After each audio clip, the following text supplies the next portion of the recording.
mahasina ny fiadanan'ny tompo amin'ny tsika tsirairay avy. Isaotra sy hidiran'Andriamanitra sika amin'ny famakiana ny salamo. Salamo 700, andiny voalohany ka hatramin'ny fahatelo. Salamo 700, andiny voalohany ka hatramin'ny fahatelo. Iara isangana sika amin'ny anaran'ny tompo. Miderany Jehova fa tsara izy, fa mandrakizay ny famindrapony. Aoka anao izany no navotany Jehova, dia izay navotany ho afaka amin'ny tanany fahavalo, sy nangony ny avy tany amin'ny tany maro, dia avy tany atsinanana sy andrefana, ary tany avaratra sy tany amin'ny ranomasina. Amen. Iara hivavaka isika. Tompo ray masina indrindra, midera, misaotra, mankalasa anaranao indray izay fa notantaninao ka tafaona soamatsara eto amin'ity maraim-baovao ity, amin'ity anio ity. Misaotra ny amin'ny tombonandro izay mbola nomenao anay tsirairay avy. Misaotra ny amin'ny hery, tanjaka ary fahasalamana. Misaotra tompo fantatray fa hanatrika ity fotoana ity ianao amin'ity anio ity. Dia mangataka famindrapo aminao zahay. Mamindrafo aminay ianao tompo, diovy ny fonay, ataovy madio tanteraka izay ka ho tafahoana aminao soamatsara amin'ity anio ity ao anatin'izao fotoam-piderana izao. Dia mamindrafo aminay ianao tompo. Dia mbola mametraka feno am-pelantanao koa tompo ireo namanay izay mikasa hanatrika izao fotoana izao. Ianao ny tantana ny dian'izy ireo tsirairay avy ka ho todi-soa eto izy ireo. Dia apetraka aminao koa tompo ny fotoana rehetra, mba eo ambany fanatrehanao tompo izany fotoana izany. Amin'ny anaranao Jesosy Kristy anaovana izany vavaka izany. Amen. Hivavaka isika. Tompo dia mbola misaotra anao indray izay fa mbola afaka mandray ny hafatra avy aminao indray amin'ity anio ity. Fanahy manao masina anie momba ny mpamaky ny teny mba tsy hisy ho latsaka izay rehetra ho vakiany. Dia feno fanahinao masina ihany koa no mitondra ny hafatrao mba tsy hanambara afa-tsy izay sitraponao Andriamanitra. Dia izay mpiainy tompo dia mba ho mpiainy mpankatoa ary ho tanolona ka tena haniriany teninao marina tokoa.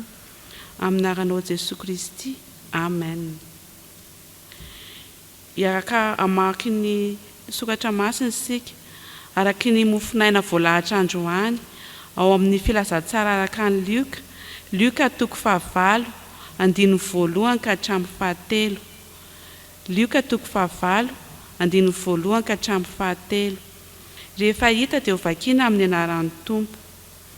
Ary taoriana kelin'izany dia lasa Jesosy nitety ny tanàna sy ny vohitra nitoro ny filazantsara ny fanjakan'Andriamanitra.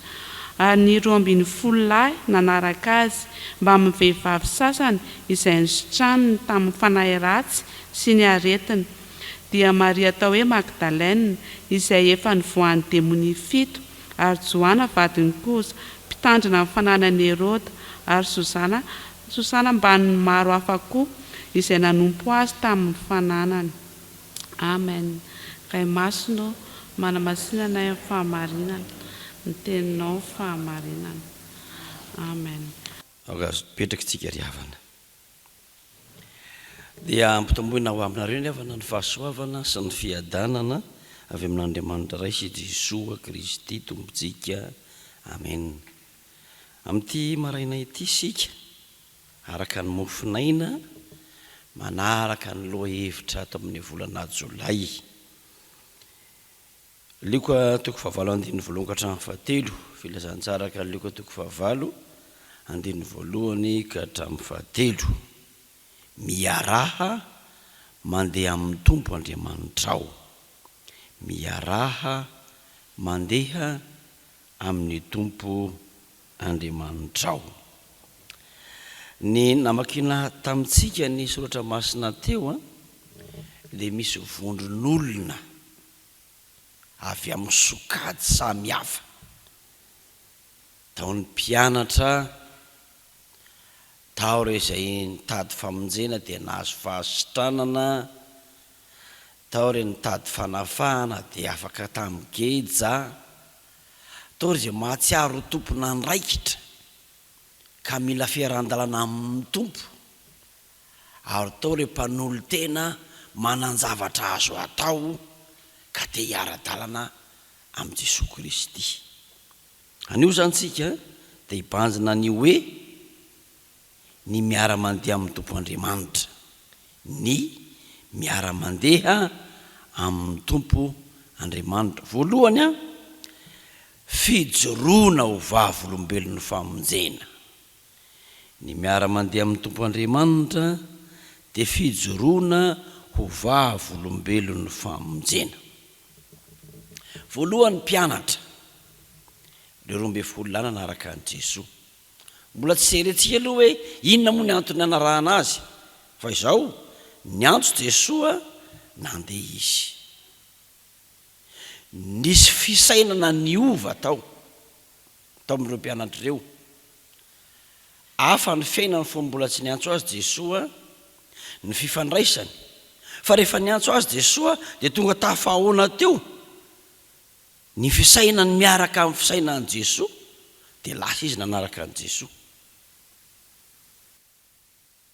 Tao ihany koa ireo nafahana tamin'ny faritry ny Satana, vehivavy sasany lazany azy teo, tsy ny rehetra fa ny sasany, fa zay nomariana dia hoe nisy tamin'izy ireo voafatotra tamina demonia 7. Le hevitry nisa tsy resahantsika, fa ny fantatra dia hoe nisy olana ara-panahy ireo, olana ara-panahy. Fa rehefa nisy olana ara-panahy izy, nahita an' Jesosy nandeha izy, dia nandeha ihany koa izy nanaraka an' Jesosy, niara-nandeha, nijoro vavolombelona fa nisy fahafahana tonga tao aminy. Teo ihany koa ny tompona andraikitra. Misy eto misy hoe vadiny mpitandrina ny fananan'i Herôda, tompona andraikitra ara-pitondrany zany eo amin'ny fiainam-bahoaka. Raha isika malagasy mantsy zao dia manana an'ilay fisainany tsika ny hoe ny tena mpanolotsaina voalohany dia ny vady ao an-trano. Ka raha mpitantana ny fananan'i Herôda zany io olona io, dia ny vadiny zany no mpanolotsaina azy. Zany hoe tompona andraikitra mihitsy ny amin'ny fampandehanany raha-mpanjakana io. Fa io ihany koa rehefa nahita an' Jesosy ny tetiny vohitra, nanaraka azy izy.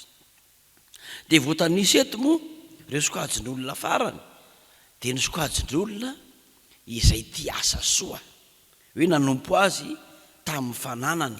Misy farisean-dahatra tonga ho azy ao aminy ao, misy zavatra atao amiko, manana toy izao sy toy izao aho, iny Jesosy fa mandeha, za mba hanaraka an' Jesosy, ampiasaiko ny ananako etiko manaraka azy. Vavolombelona ireo, vavolombelona. Misy antony daholo izy rehetra, misy antony daholo.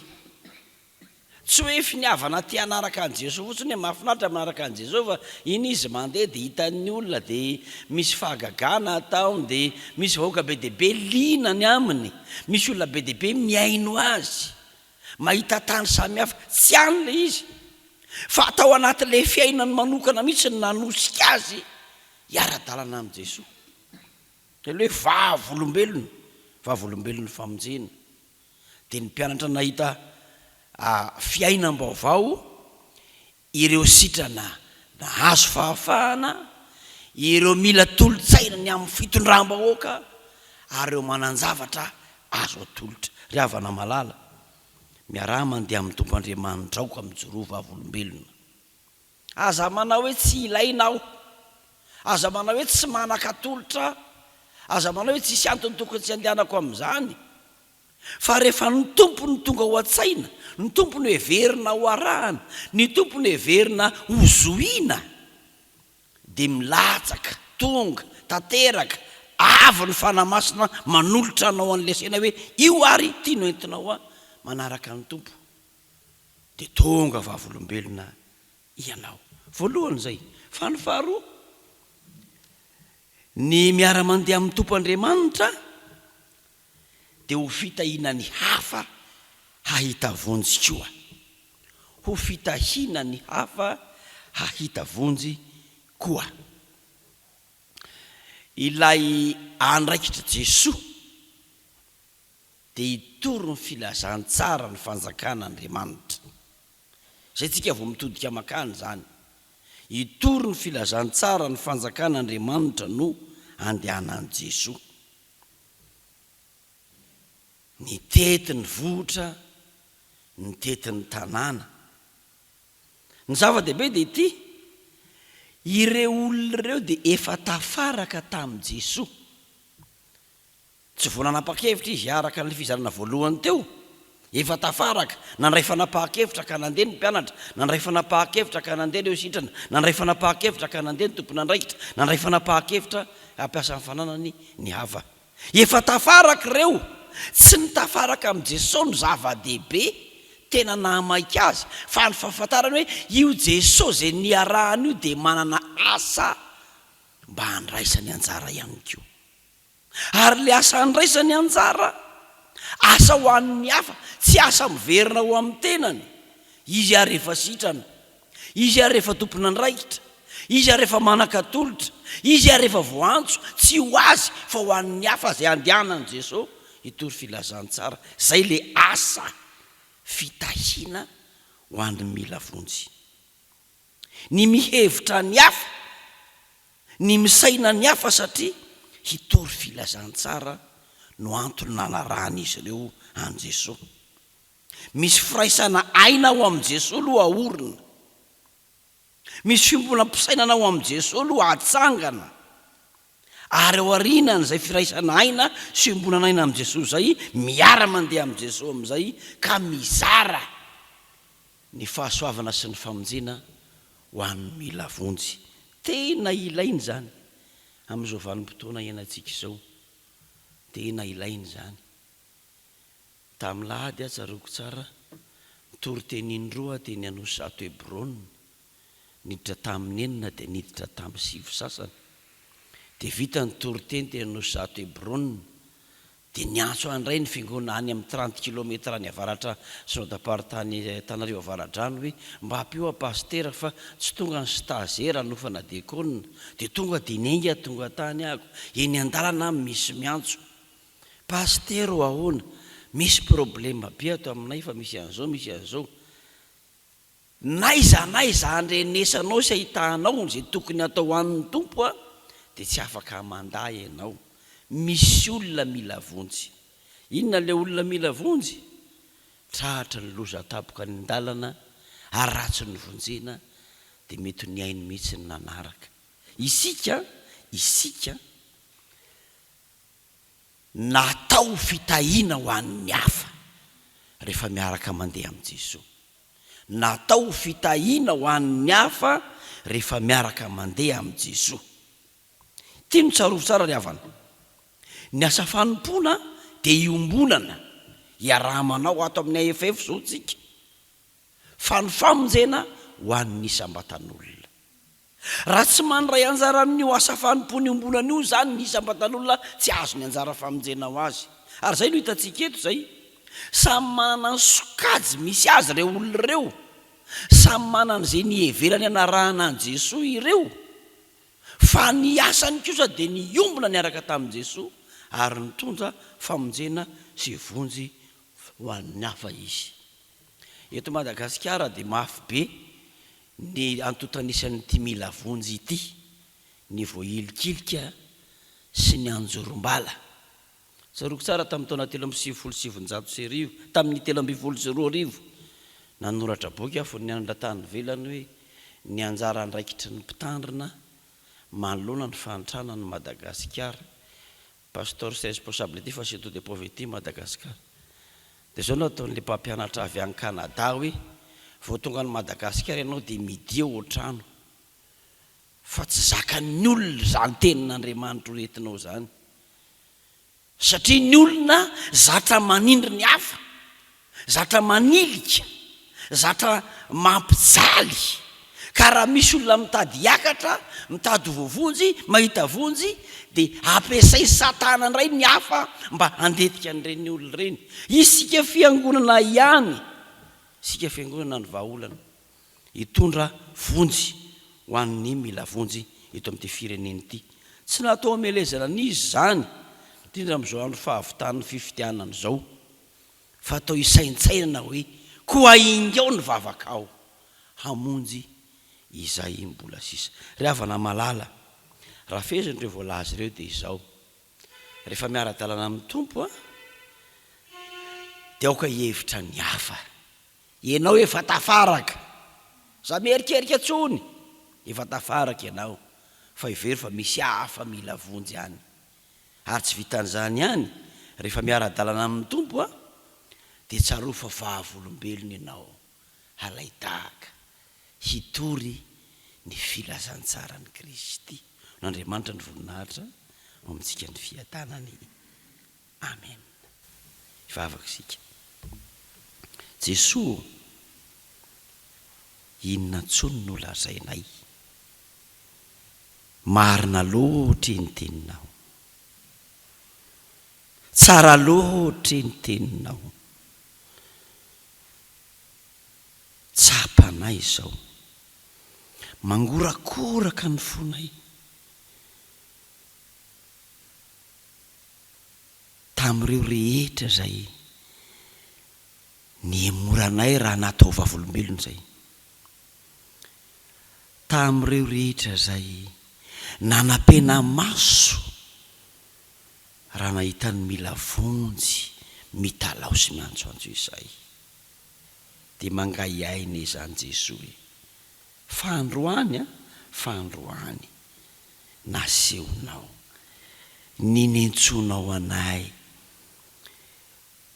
dia nizara famonjena ninentsonao anay dia nitondra fiadanana rehefa voantsonao zay dia efa eo aminao efa miaraka aminao efa tantananao efa eo anilanao fa no maha eo anilanao anay kosa dia nao ampiasa anay ianao ampijorana eo vavolombelona misaotra tompo zara tsara zany zara tsara avy aminao Andriamanitra zany ka dia isorana ianao tario amin'ny fanahy masina re izay tompo tario zay mba ahatsapa sy ahalala mandrakariva fa zany nentsona anay hiara-mandeha aminao Andriamanitra vavaka izay ho an'ny asa fitoriana filazantsara izay iombonanay amin'izao fikambanana zao ary teninao notoriana androany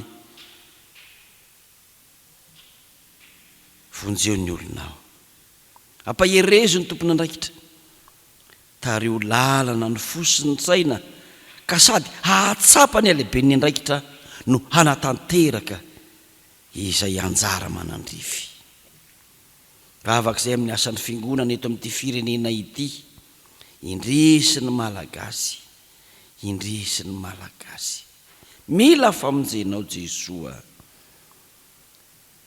ampaherezo ny fiangonanao tsy ho variana fotsiny amin'ny rafitra sy ny fisehoana aza tsy ho variana fotsiny ihany koa amin'izay mety endrika ivelany ilainy zany mba hitomanan'ny olona fa hiaina anaty mihitsy ny fijorona vavolombelona sy ny fandraisana ireo mila vonjy vavaka izay ho an'ny rafi-pitondrana eto amin'ny firenena ity ireo no misy eto ary nataonao hisy tompo olombelona mitovy endrika aminao no nifidiananao sy nanendrenao azy ireo dia tario amin'ny fanahy masiny ireo hanana fahatsapa-tena mandrakariva fa ndraikitra lehibe nametrahana azy matoko izay Andriamanitra fa ho tehirizina ho amin'ny finoana izay tsy irairay avy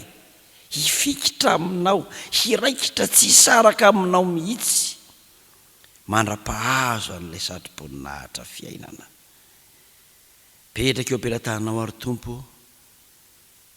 ny vavaka hitonony aminaran'i Jesoa miombona amin'ilay nampianariny manao hoe rainay eo izay ny an-danitra ho amasina ny anaranao ho tonga ny fanjakanao hatao any ny sitraponao ny teatany tahaka ny an-danitra mioanay ny anina sahaza ho aminay ary mamela ny elokay tahaka ny amelanay izay meloka taminay ary aza mitondranay amin'ny fakapanahy fa manafanay amin'ny ratsy anao ny fanjakana sy ny hery ary voninahitra mandrakizay amen.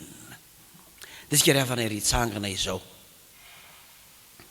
iarahantsika manonona ny fanaikam-ponoana apôstôlika ary haharitra amin'ny fitsanganantsika ambara-pahefany ny tsodrano iarahantsika manonona ny fanaikam-ponoana apôstôlika mino an'Andriamanitra ray sy tompanao ny lanitra sy ny tany aho, ary mino an' Jesosy Kristy zanan'ilay tokana tompontsika, izay nitorotoronina tamin'ny fanahy masina, nateraka Maria Virjeny, nijaly raha napaka Pônty Pilato, nombona tamin'ny hazo fijaliana, maty ka nalevina, nidina tany amin'ny fiaina tsy hita, tsangana tamin'ny maty tamin'ny andro fahatelo, niakatra ho any an-danitra, mipetraka eo kavan'Andriamanitra ray tsy toa, avy any ny ave ny tsara velona sy ny maty.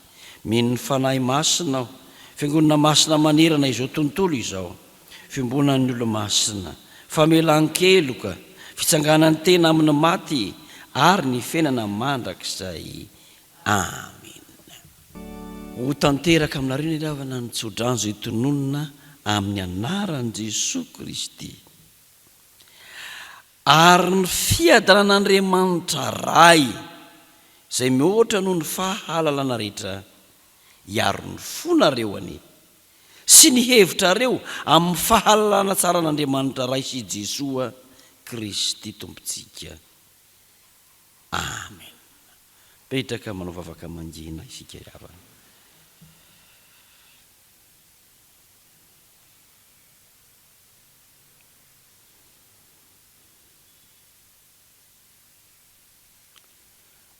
Ho an'Andriamanitra irereny ny voninahitra amin'ny anarana ray sy ny zanaka ary ny fanahy masina. Amen.